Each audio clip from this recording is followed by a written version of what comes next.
In this lecture, we are going to work on this delete functionality. If I click on this delete, you can see I will have complete order information. Whatever items we are having, that items will be displayed.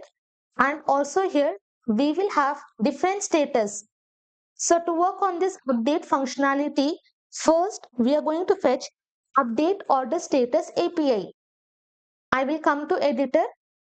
Inside this admin slice, I will copy this complete function and below this paste. Here I will write update order status.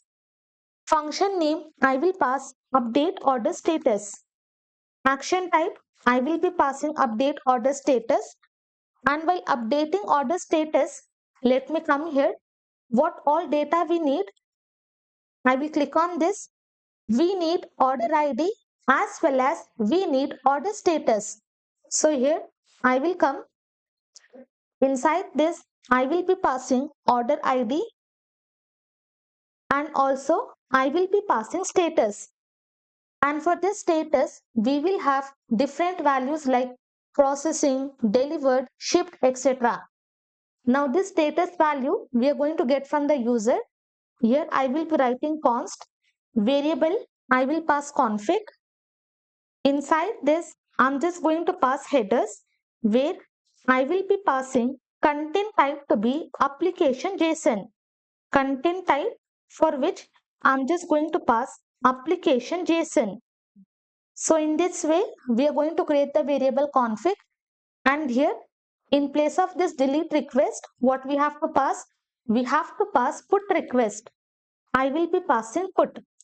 Next, this is the exact same route. You can see exact same route for deleting and updating order status. But instead of this ID, I will be passing order ID. Second, we have to accept status.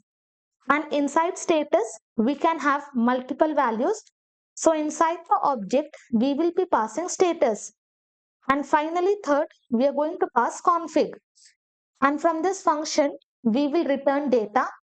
Here I will write fail to update order status. Come to order routes. I will click on this function. Now inside this function, what we are having?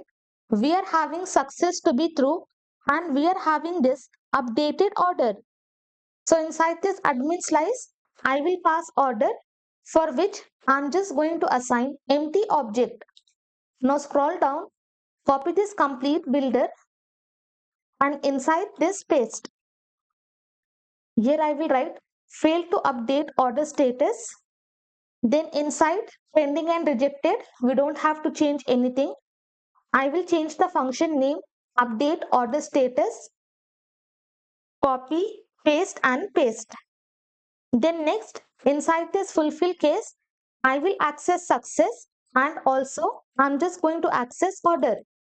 If you don't access order, then also no issues. But still, I'm just going to access order from action.payload. So in this way, we will be creating the API for fetching update order status, and accordingly, we will be adding all the cases. Now inside the backend, we have already written the functionality. Here you can see we are having update quantity. Once our order status is updated to delivered, then from product, we should also decrease the stock.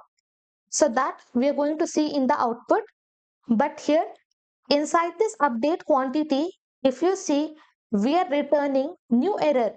But inside this function, we are not having access to next as well as we are not having access to handle error. So instead of passing in this way, what we will do, we are just going to throw the error. So here, let me remove. In place of this, I will be passing throw new error, and inside this, I will simply pass error message. So in this way, we will be passing error message. Previously, if we have given that next and everything, previously, if we have defined the error in this way, simply remove. Instead, use this error object from JavaScript.